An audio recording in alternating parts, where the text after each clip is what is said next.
मुजवजा आईनी तरमीम पर इत्तफाक़ी राय के लिए खुसूसी पार्लिमानी कमेटी का इजलास आज दोपहर 12 बजे फिर होगा।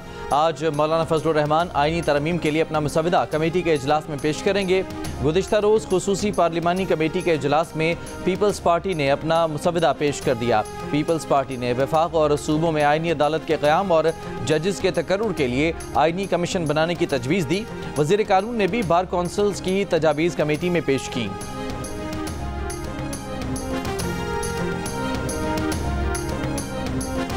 मुस्लिम लीग नून के रहनुमा इरफान सिद्दीकी ने कहा कि हुकूमत, पीपल्स पार्टी और मौलाना के मुसवदात बहुत करीब आ चुके हैं। 2-4 दिन में मुसवदे को हतमी शक्ल दी जाएगी। प्रेस कॉन्फ्रेंस में मौलाना मुसवदे से मुतमईन नजर आए। शायद बिलावल भुट्टो ने किसी बात से ये तासुर लिया हो कि हमें मौलाना की ज़रूरत नहीं, मगर हमें उनके वोट भी चाहिए और साथ वो भी चाहिए। आईनी तरमीम शंघाई ताउन तंजीम के इजलास के बाद ही होगी। आईनी तरमीम 25 अक्टूबर से पहले भी मुमकिन है। पीपल्स पार्टी और हुकूमत अब भी JUI और अपोजिशन को साथ लेकर चलना चाहते हैं। बिलावल भुट्टो जरदारी का अपोजिशन को साफ पैगाम, बोले हुकूमत कह चुकी है कि पीपल्स पार्टी को मिलाकर नंबर पूरे हैं। अब तक JUI और तहरीक इंसाफ ने ड्राफ्ट के नाम पर एक लाइन भी नहीं दी। इत्तफाक की राय के इंतजार में हुकूमत कब तक अपना टाइम फ्रेम आगे बढ़ाएगी। PTI मामले को बिगाड़ना चाहती है। एक तरफ तरामीम पर मुशावरत के लिए वक्त मांगती है, दूसरी तरफ दारुल हुकूमत पर चढ़ाई भी करती है, और ऐसे कैसे चलेगा। कानून साजी के लिए पैसों की बोरियां खोल दी गई हैं। PTI रहनुमा असद कैसर का दावा, कहा एक MNA को 20 से 50 करोड़ तक ऑफर हो रही है।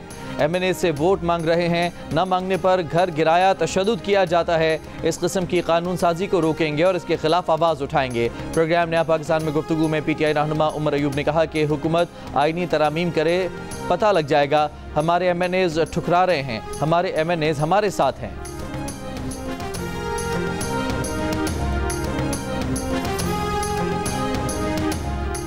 JUI-F के रहनुमा कामरान मुर्तज़ा ने कहा कि आईनी तरमीम के लिए हुकूमती नंबर्स पूरे नहीं, अगर नंबर्स पूरे हैं तो वो किसी और तरह होंगे, जो शर्मनाक है। प्रोग्राम आज शाहजेब खानजादा के साथ में गुफ्तगू में कहा कि आज 2:30 बजे पीपल्स पार्टी के साथ मीटिंग रखी है।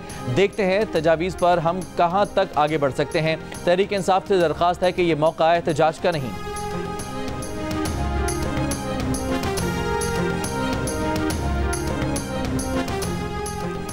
तहरीक इंसाफ का 15 अक्टूबर को डी चौक इस्लामाबाद में एहतजाज का ऐलान। तर्जुमान PTI ने कहा कि मैंडेट चोर हुक्मरान जुल्म और सफाकियत रोकने पर आमादा नजर नहीं आ रहे। वजीर इत्तलात अताउल्लाह तारड़ ने कहा कि शंघाई ताउन तंजीम इजलास के मौके पर शरपसंद अनासर को रखना डालने का मौका नहीं मिलेगा।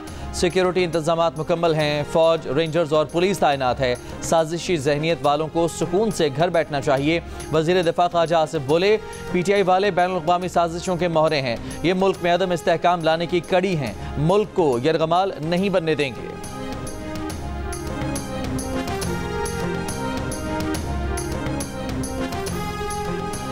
मौलाना फजलुर रहमान ने कहा कि 25 अक्टूबर की बातें ठीक हैं, लेकिन कोई रिटायर हो रहा है तो हो जाए, निज़ाम को चलना है। आईनी तरमीम के लिए इनकी हिमायत इनकी तजावीज़ माने जाने से मशरूत है। तजावीज़ माने जाने पर ही वोट देने के काबिल होंगे। इससे पहले नंबर पूरे होने का दावा सियासी बद अखलाक़ी है। हुकूमत ने पहले काले थैले में जो मुसवदा दिया था वो गैर आईनी था, इसे मुस्तरद कर दिया है। हुकूमत ने तरमीम की कॉपियाँ पेश की हैं कि जैसे हम बातचीत का आगाज़ कर रहे हैं।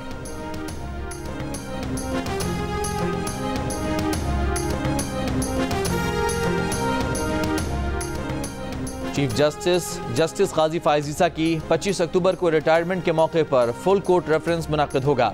रजिस्ट्रार सुप्रीम कोर्ट का सदर सुप्रीम कोर्ट बार एसोसिएशन को खत में कहा गया है कि full court reference court room number 1 में 10:30 बजे होगा। इस मौके पर अपनी तकरीर एडवांस में भिजवा दी जाए। चीफ जस्टिस काजी फायज़ ईसा ने सरकारी खर्च पर अलविदाई डिनर लेने से माजरत की।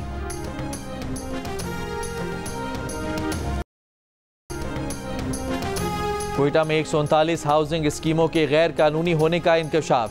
कोयटा डेवलपमेंट अथॉरिटी का गैर कानूनी स्कीम मालिकान के खिलाफ कार्रवाई का फैसला। शनाख्ती कार्ड, पासपोर्ट मनसूख और बैंक अकाउंट्स मुंजमद कर दिए जाएंगे। गैर कानूनी हाउसिंग स्कीमों के रिहायशी गैस और बिजली के कनेक्शन हासिल नहीं कर सकेंगे। कोयटा में सिर्फ 48 हाउसिंग स्कीम गैर कानूनी हैं।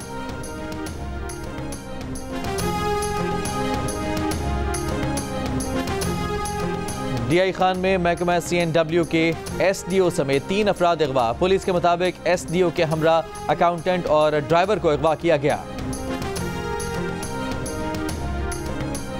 खैबर पख्तूनख्वा पुलिस तरमीमी एक्ट 2024 मंजूरी के लिए जल्द असम्बली में पेश किया जाएगा। तरमीमी एक्ट की कॉपी जियो न्यूज़ ने हासिल कर ली। बिल के जरिए पुलिस कारकर्दगी में बेहतरी, अवाम का तहफ़्फ़ुज़ यकीनी बनाना बताया गया है। बिल का मकसद सूबे में कानून नाफिज करने वाले इदारों की निगरानी और एहतसाब का आज़ाद निज़ाम कायम करना बताया गया है।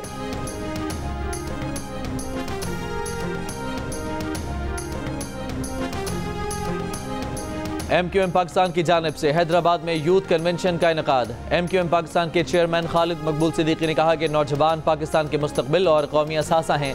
यहाँ जमा करने का मकसद सियासी ज़रूरत नहीं, कौमी ज़रूरियात हैं। मुस्तफ़ा कमाल ने कहा कि हम जिस दौर से गुजर कर आए हैं, हमने कोटा सिस्टम देखा। इल्म हासिल करने से लेकर नौकरी हासिल करने तक कोटा सिस्टम है। MQM ने ऐसे कोर्स लॉन्च किए हैं जिसके लिए कोई कोटा सिस्टम नहीं।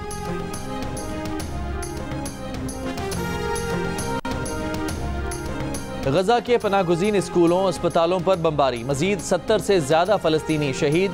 इसराइली फ़ौज की गजा में क्लिनिक पर बमबारी, नौमलूद समेत 4 शहीद, मुतादिद ज़ख्मी। शाम लबनान सरहद पर इसराइल ने बमबारी करके ईरानी हिलाल अहमर का फील्ड अस्पताल तबाह कर दिया। इराक़ी मज़ामती तंजीम के इसराइल पर ड्रोन हमले।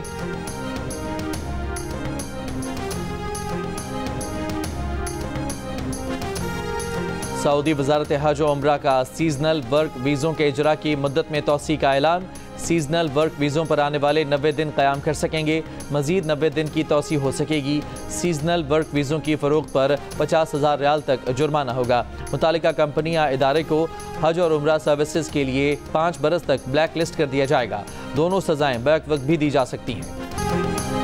अमरीका के साबिक सदर ओबामा ने कहा है कि यह काबिल कबूल नहीं कि बाज़ स्याफ़ाम लोग कमला हैरिस को इसलिए वोट नहीं देना चाहते कि वो खातून है और कमला हैरिस की जगह डोनाल्ड ट्रंप को वोट देने का सोच रहे हैं। क्या वो ये भूल गए हैं कि इस कम्युनिटी के साथ ट्रंप ने किया था। डोनाल्ड ट्रंप का भी रैली से खिताब कहा, कमला हैरिस को किसी सूरत सदर मुंतखब होने नहीं दिया जाएगा। उन्होंने कहा कि गैर कानूनी इमिग्रेंट्स के साथ सख्ती से निपटा जाएगा।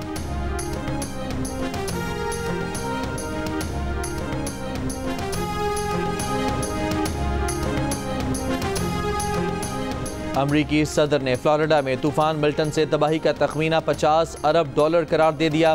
फ्लोरिडा में तूफान मिल्टन से तबाही, 22 लाख सार्फिन ताहाल बिजली से महरूम।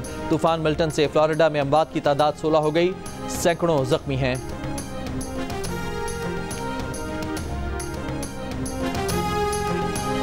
इस साल अमन का नोबेल इनाम नागासाकी के एटम बम हमलों में जिंदा बच जाने वालों की तंजीम निहोन हेडांकियो के नाम रहा। अमरीकी मीडिया के मुताबिक एटमी हथियारों से पाक दुनिया के लिए कोशिशों पर निहोन हेडांकियो को नोबेल इनाम का हकदार करार दिया गया। टीवी, फिल्म और थिएटर के लेजेंडरी अदाकार आबिद कश्मीरी लाहौर में इंतकाल कर गए। नमाज जनाजा इतवार को बाद नमाज ज़ोहर अदा की जाएगी। वज़ीर आला पंजाब मरियम नवाज का इजहार अफसोस, सोगवारान में इजहार हमदर्दी। आबिद कश्मीरी ने कई मकबूल टीवी, स्टेज ड्रामों और फिल्मों में काम किया। और वर्ल्ड कल्चरल फेस्टिवल में फहमिदा रियाज की नज़्म आओ हम वतनो रक्स करो को शीमा किरमानी की परफॉर्मेंस ने नया रंग दे दिया। Dance performance sound of tinkling bells में गुलामी से आज़ादी का सफ़र करने वाले अफ्रीका का चर्चा हुआ। मुगल दौर के रक्स की झलकियां भी नजर आईं। आर्ट्स काउंसिल ऑफ पाकिस्तान, जंग और जियो के इश्तराक से वर्ल्ड कल्चर फेस्टिवल 2 नवंबर तक जारी रहेगा।